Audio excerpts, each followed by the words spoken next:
Sahabat Yesus Kristus, bagaimana kita berjalan dalam iman?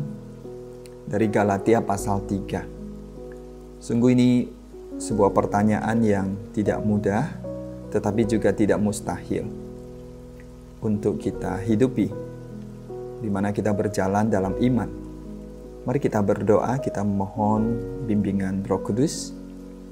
Ya Tuhan, pencipta langit dan bumi, ajarilah kami untuk berjalan dalam iman. Biarlah iman kami tetap teguh, tidak menyimpang. Biarlah kami semakin hari semakin mengenal Engkau. Bimbing kami Tuhan, ajar kami mengenal-Mu, mengerti hati Engkau. Kami berdoa dalam nama Yesus Kristus. Amin. Seseorang yang berjalan dalam iman dapat terpengaruhi sehingga ia tidak lagi berjalan dalam iman. Inilah yang terjadi pada jemaat di Galatia. Mereka yang awalnya berjalan dalam iman telah berubah menjadi orang yang mengandalkan diri sendiri dan kekuatan manusia. Mereka menjadi sibuk dengan mengyahudikan diri atas pengaruh orang-orang Yahudi di tengah mereka. Mungkin menjadi Yahudi menjadi hal yang keren buat mereka. Paulus menegur mereka dengan keras dan menyebut mereka bodoh, anoetos, yang artinya gagal berpikir atau gagal paham. Paulus tidak menggunakan kata bodoh atau moros yang lebih keras yang digunakan oleh Yesus Kristus di Matius 7 ayat 6 dan Matius 25. Kata moros mengingatkan kita dengan kata moron atau idiot. Apa yang telah terjadi pada jemaat di Galatia sehingga mereka disebut bodoh? Kepada mereka Paulus bertanya, apa yang telah mempersonakan kamu? Kata mempesonakan mengandung arti sesuatu yang membuat seseorang tidak dapat melihat dengan jelas atau tidak dapat berpikir jernih bagaikan telah dihipnotis. Paulus mengajukan pertanyaan yang sangat tajam di Galatia 3 ayat 5. Jadi bagaimana sekarang? Apakah Ia yang menganugerahkan roh kepada kamu dengan berlimpah-limpah dan melakukan mukjizat di antara kamu berbuat demikian karena kamu melakukan hukum Taurat atau karena kamu percaya kepada pemberitaan Injil? Paulus mengajak mereka untuk merenungkan pertanyaan yang sangat fundamental. Apakah kita menerima Roh Kudus karena apa yang kita lakukan atau karena kita percaya kepada Injil? Tentu percaya tidak berarti kita tidak melakukan apa-apa. Kita percaya pada Tuhan sehingga kita menaatinya, kita percaya pada Tuhan sehingga kita bekerja sama dengan Dia. Seseorang yang sudah berjalan di dalam iman tetap berpotensi dipesonakan oleh berbagai hal sehingga dapat menyimpang. Pada masa ini, kita mungkin tidak seperti jemaat di Galatia yang mengyahudikan diri demi diterima oleh jemaat Yahudi.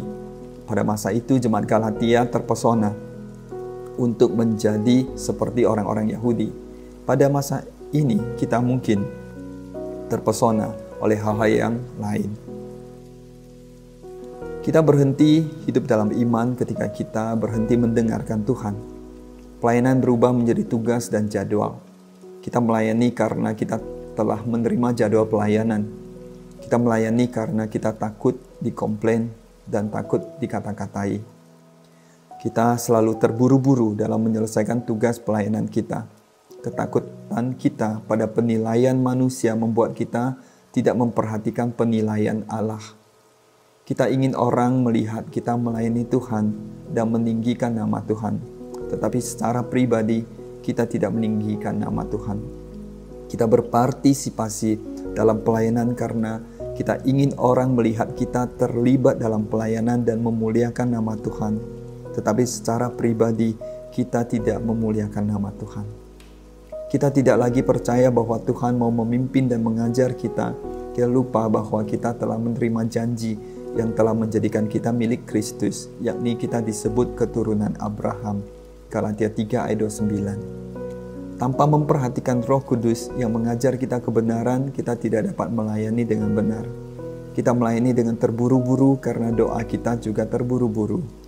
Doa bukan lagi untuk menerima pengajaran dan bimbingan Tuhan, tetapi menjadi sebuah kegiatan di mana kita menyampaikan pendapat kita dengan tergesa-gesa kepada Tuhan.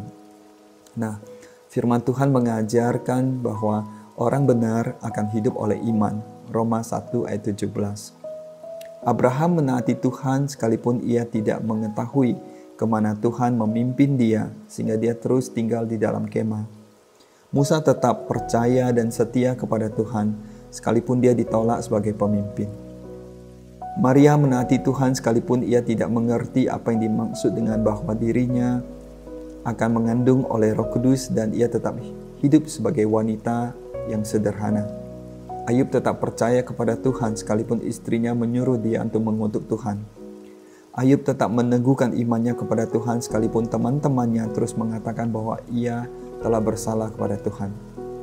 3 sahabat Daniel tetap setia kepada Tuhan sekalipun mereka harus mati di tangan Nebukadnezar, atau sekalipun mereka akan menjadi bahan tertawaan oleh para pejabat lain. Nehemia tetap percaya bahwa membangun tembok Yerusalem merupakan kehendak Tuhan sekalipun ia mengalami banyak penolakan, bahkan ia terancam akan dibunuh. Yeremia tetap percaya bahwa firman Tuhan yang ia terima berasal dari Tuhan sekalipun orang-orang tidak mempercayai apa yang dia katakan dan bahkan berulang-ulang menertawai dia. Berjalan dalam iman dimulai dalam keintiman dengan Tuhan. Berjalan dalam iman setiap hari membuat kita semakin mengenal Dia, karena kita harus memperhatikan Dia. Kita memperhatikan apa yang Ia ajarkan kepada kita. Kita melihat pekerjaannya dengan bijaksana. Berjalan dalam iman mengandung arti hidup di dalam Dia, hidup untuk Dia, dan berjalan mengikuti Dia. Dengan demikian, kita tidak terpesona oleh pandangan dan pendapat orang lain tentang kita. Kita tidak bekerja atau melayani berdasarkan penilaian manusia karena kita mengetahui bahwa kita dinilai Allah. Kita berkata jujur sekalipun kita akan ditolak manusia karena kita mengetahui bahwa kita diterima Allah. Maukah saudara berjalan dalam iman? Kiranya Tuhan menolong kita. Amin. Bye-bye.